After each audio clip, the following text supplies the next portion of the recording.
Então, muitas pessoas não sabem como nomear uma pessoa negra, preta, mulata, morena. Sempre tem muito dessas dúvidas. Sempre me perguntam, eu também tenho essa dúvida. Qual é o termo correto? Se tem um certo? Qual seria a forma ideal? Antes de tudo, eu acho que o importante é sempre necessário perguntar para a pessoa com quem a gente está dialogando como ela gostaria de ser chamada. Né? E para isso também existem os nomes. Então, se existe uma razão para você chamar alguém de preta, de negra, é importante que essa pessoa diga como ela quer ser chamada, mas antes da gente racializar o sujeito, né, é chamar pela raça, e a gente vai discutir melhor o que é raça, é importante que a gente saiba o nome das pessoas, porque o racismo, ele também é o processo de despersonalizar as pessoas, ou seja, retirar a sua dimensão individual, o seu nome, a sua trajetória, aquilo que torna ela única, enquadrar ela dentro de um coletivo que muitas vezes nega o que ela é e apresenta uma narrativa comum que coloca ela nesse lugar de inferior, enfim, todos os estereótipos negativos que foram associados ao que é ser negro, etc. Então, antes da gente saber qual é o termo correto, né, primeiro tem termos que são completamente incorretos. E para a gente falar sobre o quão incorreto e absurdo é alguns termos, como mulato, por exemplo, né, ou até mesmo chamar de moreno uma pessoa que é negra, a gente precisa entender o que é, então, raça. O que é raça? A gente sabe que existe só uma raça, a raça humana, ok. Mas o que é essa construção que diferencia os sujeitos a partir de uma suposta racialidade? Vamos lá. Raça é uma categoria social, ou seja, ela tem fundamentação e estruturação no campo material das coisas. Raça não é uma questão biológica. Não existe algo que me define enquanto negra e que me diferencia em termos biológicos de um corpo branco. Não existe. Mas socialmente, eu sou lida de uma maneira diferente a partir dos meus fenótipos em relação a uma pessoa branca. E o que é, então, o que constitui a raça? Primeiro, raça é uma categoria social e histórica. Tem um porquê da raça existir ainda hoje. A raça ela foi uma construção que foi imbuída na nossa consciência coletiva. E não só na consciência coletiva, mas em todas as instituições que forjam esse mundo. O Estado, a mídia, a religião, a filosofia, a estética. Tudo está constituído a partir de uma visão que a Europa impôs na colonização de que os sujeitos brancos e europeus são, portanto, referência de humanidade, de civilidade e de beleza. Então, quando alguém quer falar de uma sociedade desenvolvida, muito provavelmente vai citar a Europa. Quando alguém quer falar de um ser humano que é esteticamente bonito, vão citar uma pessoa branca dos olhos azuis. Quando querem falar de uma referência de civilidade, vão citar, por exemplo, a Europa. Então, é dizer que as pessoas brancas, elas nos ensinam, a maneira como a gente deve se portar, como a gente deve existir e como a nossa sociedade deve se organizar. Isso tudo foi construído a partir de uma lógica de raça, ou seja, não existiam raças, todos os sujeitos eram aparentemente iguais. A Europa, na construção do Novo Mundo, das Américas, né, nessa construção de tudo que a gente conhece hoje enquanto continentes, enquanto espaços geográficos, foi permeado pelo desejo do europeu de se colocar como um sujeito superior em relação aos outros. Como é que ele fez isso? A partir de uma diferença cultural e uma diferença de fenótipos. Diferença cultural porque ele identifica que os povos pindorâmicos, ou seja, o que chamamos hoje de indígenas, que também é um termo que eles criaram, são sujeitos que precisam ser diferenciados. E por que diferenciados? Porque aos olhos do europeu, esses sujeitos são diferentes não só em termos de cultura, mas também de traços do rosto, de cor da pele. E para o europeu, essas diferenças vão ser importantes para definir o lugar de quem é inferior. E ele faz isso com indígenas, com asiáticos e com pessoas africanas. Quando a gente fala de América Latina, então, e de Brasil, consequentemente, a gente está falando da construção de dois sujeitos que foram criados por esse europeu, por esse branco, são os negros e os índios, né? E aí, quando eu falo índios, é exatamente o exercício desse europeu de dizer que existem dois grupos de pessoas no mundo que não são humanas. Esses dois grupos de pessoas que não são humanas vão ser lidas como seres sem alma, porque o europeu entende que só ele tem alma. Sem civilidade, porque ele entende que só o europeu tem civilidade. Feios, esteticamente negativos, né? Como se eles fossem sujeitos. Que nariz é esse? Que boca é essa? Que cabelo é esse? Que pele é essa? Ou seja, toda essa leitura de que o corpo negro é feio, de que indígenas são feios, também é uma leitura produzida por esse europeu, porque quando ele diz que esses dois grupos são feios, ele quer, no fundo, dizer que só ele é bonito. Então, essa imposição vai sendo construída a partir de um projeto de sociedade que é almejado por uma classe dominante, que são os brancos europeus. Esses brancos europeus, na construção da história, vão refinando a sua maneira de continuar fazendo do negro e do indígena povos dominados. Ou seja, o que em outrora era a escravidão, hoje é o encarceramento em massa da população negra. O que em outrora foi o extermínio de indígenas, hoje é o ataque às terras indígenas. Ou seja, uma continuação de uma sociedade que quer que pessoas negras e indígenas sejam alocadas fora do nosso desenvolvimento, né? É como se nós estivéssemos aqui produzindo a riqueza, mas não pudéssemos participar dessa riqueza, desde sempre. E o que acontece? Ao longo dessa construção do que é ser negro e do que é ser indígena, isso a gente foi aprendendo a partir do que esse europeu disse sobre o que é ser negro. E ele vai dizer o que é ser negro a partir da sua intenção de fazer com que a gente acredite que a gente é menor. Então, durante muito tempo no Brasil, ser negro era dolorido, e ainda é, né? Fora da nossa bolha, é muito dolorido ser negro. As pessoas não querem ser negras. Por quê? É você ser lido como um ser inferior, como um ser esteticamente feio, como uma cultura primitiva. Então, as pessoas não querem esse lugar. Depois de um tempo, ali na década de 20, de 30, há um movimento de revalorização da negritude. O que isso quer dizer? Olha, se os europeus e os brancos brasileiros que seguem a linhagem de pensamento dos europeus, né, e que hoje ocupam esse lugar de classe dominante no Brasil, existe um branco brasileiro, a gente pode falar sobre isso depois, esses brancos brasileiros continuam a fazer um projeto de sociedade em que pessoas negras estão alocadas fora, e pessoas indígenas também. E como consequência disso, nós, pessoas negras, fomos dizendo, olha, vocês disseram que ser negro é ruim. Ser negro é ser sem alma, é ser feio, é ser sem cultura. E a gente vai dizer para vocês que ser negro é incrível. Vamos revalorizar o que é ser negro. Um exemplo disso, né, nos Estados Unidos, seria o Black Panther. Seria o movimento Black Power. Você assumir o seu cabelo, a sua estética, a sua cor, o seu coletivo e dizer, nós somos sim negros, isso é ser incrível. Esse movimento de revalorização é tomar esse nome que, em muita medida, foi um nome violento, ou seja, ninguém queria ser negro, e dizer que ser negro é o oposto, não é negativo, é positivo, é massa ser negro. Só que aí existem alguns problemas nessa transição, que são alguns outros nomes que não fazem sentido a gente resgatar. Se auto-intitular negro, dizer nós somos mulheres negras, é muito importante. Dizer que nós somos mulheres pretas, ou seja, além dessa divisão do que é ser pardo, que é uma grande falácia, né? É uma tentativa de desintegrar o povo negro, dizer, olha, somos pretos e não há problema em ser preto. Esse movimento é massa. Em contrapartida, existem outros nomes que não são interessantes de serem revalorizados, como que é ser mulata. Mulata é o cruzamento do cavalo com a burra. Em que medida esse nome pode trazer valor a nós, mulheres negras? Faz sentido eu me colocar como uma mulher mulata? Revalorizar esse termo? Não, porque esse termo denota exclusivamente animalização.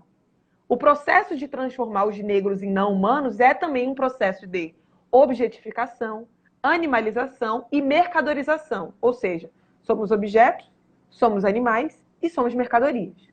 Só que nós não aceitamos esse lugar e, portanto, dizemos que somos negros maravilhosos, que o nosso cabelo é lindo, que o que a gente faz é incrível, que nossa história não é só a história da escravidão, nossa história é a história de África, das nossas construções. O Egito é a nossa história, né? Tudo isso é a nossa história. A nossa história não é só aquilo que o europeu contou.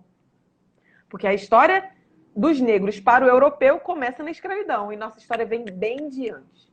Então, alguns termos foram criados para deslegitimar o processo de resistência das pessoas negras. Porque, veja bem, embranquecer, exatamente. Esse embranquecimento, ele contou com várias estratégias, né? Teve, 2 anos depois da abolição da escravidão, você tem uma proibição, né? Uma lei, o Decreto 528, que proíbe a entrada de africanos e asiáticos e convida todas as nacionalidades brancas para virem para o Brasil compor o trabalho assalariado. Essa é uma estratégia. Se você liberta, supostamente, os negros, né? E você diz para eles, estão livres. Agora vai ser capitalismo, industrialização, trabalho assalariado. E você proíbe os negros de trabalharem no trabalho assalariado, você expõe eles à morte, à vulnerabilidade, à fome, à pobreza, que é mais uma estratégia de matar esse corpo negro, que sempre foi um problema. Só que durante a escravidão, o negro ele era um problema resolvido pela escravidão, ou seja, o negro ele era escravizado, fim. Quando a escravidão acaba, o que fazer com esse corpo negro? E aí vão se criando várias estratégias. Uma delas é tirar os negros da possibilidade de ter um trabalho assalariado e com isso morrer de fome. Outras foram leis de vadiagem, que aí você começa a encarcerar, criminalizar pessoas negras que estão na rua ou que estão cultuando qualquer tipo de cultura negra, né? A capoeira, o samba. Então você vai criando mecanismos de, matar de fome, encarcerar. E um outro mecanismo muito importante, não são só esses, existem também lei de terras, enfim, vários outros, é o do embranquecimento do corpo, que foi mediado como?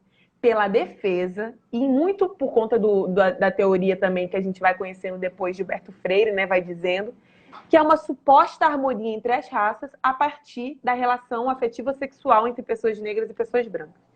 E em muito, o nosso corpo sempre foi atravessado por uma visão desse colonizador europeu de que o nosso corpo não é nosso, porque nós somos animais, não é?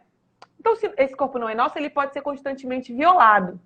E vai se criando uma leitura de que as mulheres negras são mulheres fogosas, que elas estão sempre prontas para trepar, porque elas têm muita energia sexual. E aí esses homens, eles acham que eles podem constantemente nos invadir. Isso desde a época lá da escravidão. Com isso, vão se criando vários filhos miscigenados, que são frutos do estupro desse corpo da mulher negra por esse colonizador branco. Como efeito disso, a gente vai ter uma sociedade que vai pregar que a miscigenação pode nos salvar. E nos salvar por quê? Porque supostamente o corpo branco ele pode embranquecer a linhagem, salvando os próximos que virão. E com sorte, aos olhos dessa galera, seremos em algum momento uma sociedade branca. Isso não foi alcançado, né? Tentaram matar de todo jeito, só que a gente ainda está aqui, a gente ainda existe. Uma estratégia para lidar com isso foi a valorização dessa pseudo-miscigenação. Como se quem fosse miscigenado fosse, então, portanto, melhor do que quem é o preto retinto. Por isso, no Brasil, existe também o colorismo. Pessoas pretas retintas passam por violências que uma pessoa branca não passa, porque ela é branca. E existe nesse limbo no meio uma pessoa miscigenada, tal como eu, que não vai viver como uma pessoa branca, obviamente. Apesar do branco brasileiro, às vezes, ter um cabelo crespo, mas ele é branco. Né? Um branco brasileiro, como um carioca, que tem uma pele mais coradinha, mas ele ainda é o branco, ele não vai passar por uma situação de racismo. E tem eu nesse meio termo, que sou uma mulher negra, mas que não passo por coisas que, eventualmente, uma mulher negra retinta, preta, vai passar. Porque existe uma pigmentocracia que foi criada como justificativa para que a gente continuasse embranquecendo, ou seja, para que a minha avó entendesse que é melhor eu me casar hoje com um homem branco do que com um homem preto. Porque na cabeça dela isso pode salvar os netos, os bisnetos dela de passar por coisas que ela passou. E aí alguns nomes vão sendo criados nesse meio tempo para justificar esse embranquecimento, para dizer, olha, é melhor você ser um moreninho, um mulato, do que você ser preta. E algumas pessoas se apoiam, pardo, e algumas pessoas se apoiam nesse lugar porque supostamente elas estão salvas. Não, eu sou morena codijamba, eu não sou negra. Não, sabe? Aí você vai usando desses lugares que são lugares violentos, porque eles são lugares criados para apagar o que nós temos de negro. E é importante diferenciar o que é nomear uma pessoa negra de morena, né? Porque é uma violência dizer para ela você não é negra, que é uma estratégia de que a gente não se reconheça no nosso coletivo e tenha força. Porque sempre foi um medo da classe dominante branca do Brasil de que nós tivéssemos uma insurgência, uma revolução preta. E a estratégia para isso é desintegrar o povo preto. Falar, olha, você não é tão preto assim, não tem por que você se unir com eles. Vem para cá, trabalha com a gente, você é quase da família. Entende?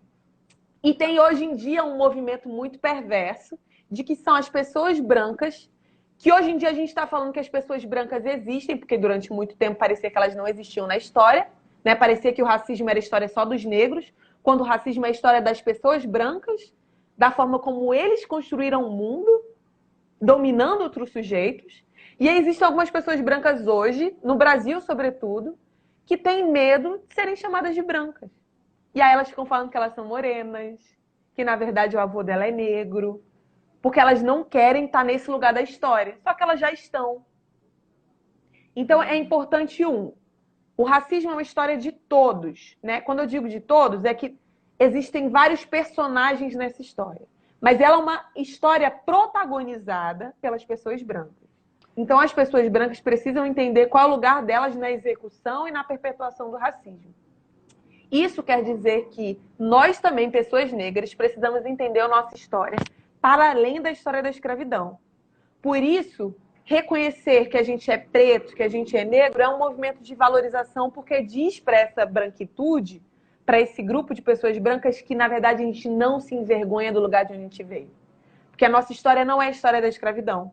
Nossa história é a história dos reis e rainhas africanos. Nossa história é, por exemplo, a história também dos povos pindorâmicos. Porque os povos pindorâmicos, que hoje são lidos como índios, são lidos como índios porque isso nega toda a diversidade do que é ser indígena.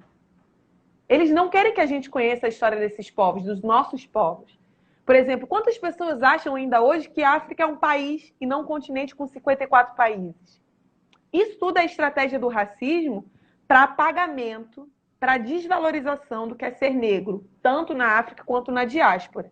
E diáspora é exatamente esse movimento, né, que foi forçado de mandar povos africanos para vários lugares do mundo. E aí Fanon, que é um teórico negro, ele vai dizer, onde quer que vá um preto, permanece um preto. Porque em qualquer lugar do mundo foi imbuída uma noção de racismo em que as pessoas pretas, em qualquer lugar que esteja, elas vão ser lidas como pretas. E elas vão ser identificadas como povos que são afrodescendentes, ou seja, são filhos de África. E por isso, quando a gente fala filho de África, é entender qual é a história de África antes da colonização.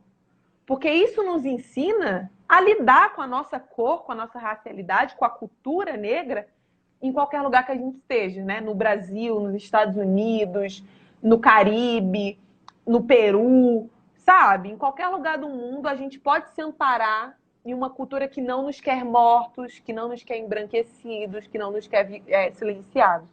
E isso tudo também passa pela forma como a gente se nomeia no mundo. Por isso, eu, inclusive, escolhi ser chamada de Obirin Odara, porque eu entendi que quando me chamam de mulher forte, eu me reconheço mulher forte. E eu me coloco também nesse mundo como mulher forte. Se me chamam de mulata, como eu quero me ver? Como eu me vejo? Me vejo como algo que é de um cruzamento de um cavalo com uma burra? Um sujeito animalizado, pronta para ser violada, para o estupro? Não é esse lugar que eu quero. Então, reconhecer como os termos foram criados e alocados na história é reconhecer também como a gente quer ser chamado. Então, qual é o termo correto de chamar alguém? Esse processo ele também tem que surgir de cada pessoa. E aí a resposta para a pergunta inicial, que é qual o termo correto, ele passa por uma apropriação, por exemplo, de Ana Caroline, de olhar para si e ver como ela quer ser lida nesse mundo. Como Ana Caroline quer ser lida nesse mundo? Como uma mulher preta, ela precisa entender que ser uma mulher preta é incrível. São as suas referências que precisam ser mudadas. Porque aí se alguém te chamar de mulher preta, não vai te ofender. Vai ser um elogio ser uma mulher preta. Uhum. Se te chamarem de mulher negra, você não vai se ofender. Mas se te chamarem de morena, que em outrora, alguns anos atrás, podia ser um lugar confortável para você, hoje você vai entender que te ofende. Porque você sabe que você não é morena. Que isso foi uma estratégia para embranquecer você. E hoje você não quer ser embranquecida. Apesar de eu ser uma mulher negra de pele clara, eu e você somos mulheres negras. Uhum. Tem sim elementos que nos distanciam. Mas a gente não pode deixar com que esses elementos que nos distanciem nos desintegrem enquanto povo. Nós somos o mesmo povo, eu e você. Nós somos o povo negro da diáspora. Agora, o que acontece também, que é muito perigoso, são pessoas brancas que têm eventualmente uma boca grande ou um nariz largo, começar a achar que é negra de pele clara quando a pele é branca. Você entende? Então, esse é o problema. Eu acho que tem uma dúvida muito grande, ainda mais no Brasil, porque você olha as pessoas brancas, elas não são realmente brancas, brancas. Então, tem pessoas, não é o branco europeu. Tem pessoas que você fica do tipo assim, gente, realmente é o quê? Porque realmente é muito forte você falar que aquela pessoa é negra. Não, mas é isso também que eu acho que até é um preconceito que a gente tem. Por que é forte falar que uma pessoa é negra? Realmente visto como algo ruim, do tipo, não, ela não é tão assim, ela não chegaria a ser negra, mas por que não fala com naturalidade, né? Que uma pessoa não é negra. É como se tem que ter uma certeza assim, pra falar que é negra, porque não pode errar nisso, porque é como se estivesse sendo pejorativo. A gente fala que ser negro no Brasil é um processo de autoidentificação. Mas isso para as políticas públicas. Assim, para o nosso coletivo negro, nós sabemos quem são negros. Porque ser negro vem do reconhecimento do seu povo. Quando a gente bate um olho em alguém, a gente sabe quem é negro. A gente pode ter receio de falar porque não sabe como a pessoa vai receber. Mas a gente sabe quem é negro. A gente sabe quem é branco no Brasil. Por mais que o branco brasileiro não seja o branco europeu, a gente sabe, por exemplo, o que é o corpo, por exemplo, de Anitta e o corpo de Isa. Né? A flexibilidade que a Anitta tem para transitar nos lugares e que Isa não tem. Anitta, para você... Não... Para mim, a Anitta é branca. Então, é realmente grande discussão quanto a isso. Eu tenho um amigo que ele tem uma cor, inclusive, parecida, assim, com a da Anitta. E aí tem gente que fala, você é branco. Tem gente que fala, você é negro. E aí ele fala, Carol, o que você acha? Eu falo, eu acho que você tem que saber o que você é. O que Exatamente. Você... Quem é negro, não tem dúvidas que é negro. Não tem, sabe por quê? Sabe por quê? O Brasil, ele não deixa uma pessoa negra não saber que ela é negra. A gente pode não dizer o nome, porque quando é mais novo não quer ser negro, né? Como a gente estava conversando outro dia, mais cedo.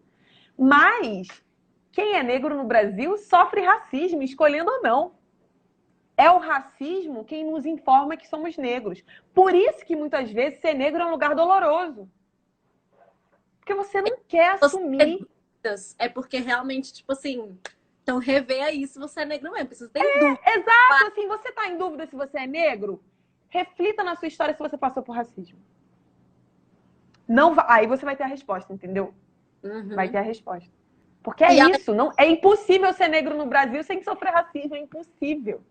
Tem várias pessoas, né, que falam, por exemplo, até o Babu no Big Brother falou sobre o significado da palavra negro. O que você tem? Porque realmente para mim mesmo foi uma descoberta. Para mim era totalmente certo você falar negro e preto. E de acordo com o que ele disse, negro é visto como uma palavra ruim. E aí? Sim. Então,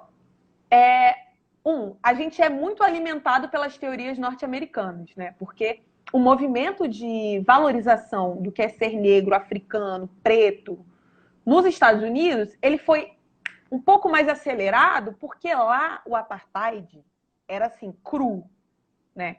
Existe um bebedouro para preto e um bebedouro para branco. Então as pessoas já sabiam quando eram pretas e quando não eram. Não tinha essa dúvida. Esse falseamento, essa pseudo-harmonia que existe no Brasil. O mito da democracia racial no Brasil fudeu a nossa mente. Porque a gente fica... Tem gente que é preta e fica duvidando se o racismo existe mesmo. Acha que a violência que ele passou é por outras razões. Tem dificuldade de nomear quem é racista. Isso é por conta da nossa construção histórica. Lá foi diferente. Então, muito do que a gente vai bebendo sobre a teoria crítica racial vem dos Estados Unidos. Só que é um processo diferente.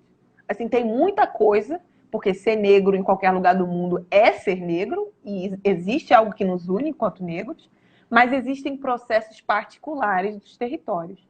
Quando o Babu fala, olha, negro não é um termo massa, ele muitas vezes talvez esteja deixando de lado o próprio movimento de revalorização do que é ser negro no Brasil. Porque aqui o termo black, a tradução direta é preto. Então ele está se baseando nessa referência. Eu não estou dizendo que é ruim. Ele está olhando para o processo histórico dos Estados Unidos e falando, eles se chamam de black, e lá tem um movimento foda, e eu acho que se eles se chamam de black, a gente tem que se chamar de preto aqui mesmo, porque negro é um termo, E realmente, negro foi criado como um termo negativo. Mas nós, aqui no Brasil, a partir dos movimentos de revalorização da negritude, pegamos esse termo e revalorizamos. E damos outro significado para o que é ser negro. Então, entende? Então, no Brasil... Existe uma diversidade muito grande de pensamentos dos negros. Tentam fazer com que a gente pareça um corpo só, como se a gente tudo pensasse igual, fosse a mesma coisa, né? Só que não é, somos diversos. Eventualmente eu vou discordar do Babu, e isso não me torna menos ou mais negra que Babu. Quer dizer que nós temos linhas de pensamento diferentes, mas nós dois reconhecemos que esses lugares são lugares construídos pelo racismo. Como a gente quer ser chamado? Isso é uma questão nossa. Eu acho que no Brasil, a partir dessa construção que a gente teve dos militantes, das pessoas que vieram antes de mim, não há problema em ser negro hoje, porque eles fizeram o exercício de tomar posse desse nome e falar, olha, ser negro é incrível. Mas Babu entendeu que talvez ser preto é melhor, porque aí preto denota o movimento black, entende? Então, é como ele se organiza, como ele pensa o mundo, assim, não há um correto, um errado. Os dois são uma revalorização. Então, negro e preto vai realmente de cada pessoa, mas os dois termos Exato. Tem pessoas que preferem ser chamadas de mulher preta, tem pessoas que acham que mulher negra é suficiente. E isso não quer dizer, eu não estou aqui sendo uma porta-voz de um consenso do movimento negro todo, assim. Estou falando como eu entendo os termos. Então, vai haver divergência, porque tem várias linhas de pensamento. Então, há muitas formas de se pensar. O mundo precisa te escutar, mulher. Então, você fala muito bem. Você fala muito bem. Nossa, meu sonho é que as pessoas negras tenham essa valorização da raça e saibam falar tão bem sobre elas, porque é isso. Eu mesmo tô nesse posicionamento. A gente não sabe falar sobre nós mesmos. A gente fica, tipo... Mas é porque as pessoas ficam achando que falar sobre raça, às vezes, é falar sobre uma teoria alheia, né? Para nós negros, falar sobre raça é falar sobre a nossa própria história, falar sobre... É um autoconhecimento. Não é um conhecimento de uma teoria fora. É sobre a nossa própria vida, assim. A gente vai descortinando episódios muito importantes. A gente fica com medo também, muitas pessoas, por conta que tudo as pessoas falam, mas agora tudo é por conta que você é negro. Tudo é racista. Mas isso também, Carol, tem muito a ver com uma ideia de que esse branco nunca erra. Ou se erra, pode ser perdoado. E a gente fica achando que racismo, ele precisa ser chamado... Quando chama de macaco é racismo. Quando fala que a mulher que é trabalhadora doméstica é quase da família, não é racismo. Por que um é e o outro não? Porque um está permeado por afeto. E as pessoas acham que racismo é uma violência nua e crua. O racismo tem várias formas. Ele se apresenta de várias formas. E às vezes a gente fica com essa dificuldade de dizer o que é o racismo, porque muita gente não quer enxergar determinada pessoa que a gente gosta e admira como racista. Mas é importante. Tem pessoas que são têm avós muito doces, muito lindas, incríveis, acolhedoras, que são racistas. É muito complicado. Às vezes a gente luta contra isso, a gente tá tentando aprender, só que as pessoas próximas estão tipo, não, você tá sendo radical demais. Não, não é bem assim. E aí você fica, nossa, cara, nem as pessoas que a gente tem mais afeto estão entendendo, sabe? É complicado, porque eu acho que é realmente um momento que a pessoa tem que querer sentar, escutar e aprender. As pessoas têm muita preguiça de entender o outro, né? De sair da zona de conforto. E também, para as pessoas negras, é um processo muito doloroso, né? Mexer nessa ferida, imagina. Pessoas como a nossa mãe ou nossa avó, que passou a vida toda vivendo racismo, aí tá lá com 50 anos, vai lá e descobre que é negra, que tudo que passou, na verdade, todas as dificuldades foi porque era negra. Vê que doloroso mexer nessa história. Então, assim, é tempo de muitas vezes a gente fazer essa mudança e, às vezes, os que vieram antes, muitas vezes não vão entender, talvez. E nem vão querer fazer parte disso. Mas o fato da gente mudar a nossa narrativa agora proporciona que os nossos filhos, os que vêm depois, não passem por essas coisas. Ou se passarem, eles vão entender desde cedo qual é o nome de determinada violência. Entendeu? Então, às vezes, não é nem pela gente ou pelos que vieram antes, é pelos que vão vir depois. E isso também, como cadeia, pode achar que não, mas influencia a nossa mãe. A longo prazo, ela vai entender, sabe? Tem coisa que ela vai ficar um pouco mais dura para receber, Mas vai bater, porque quem passou, na hora de ouvir, entende.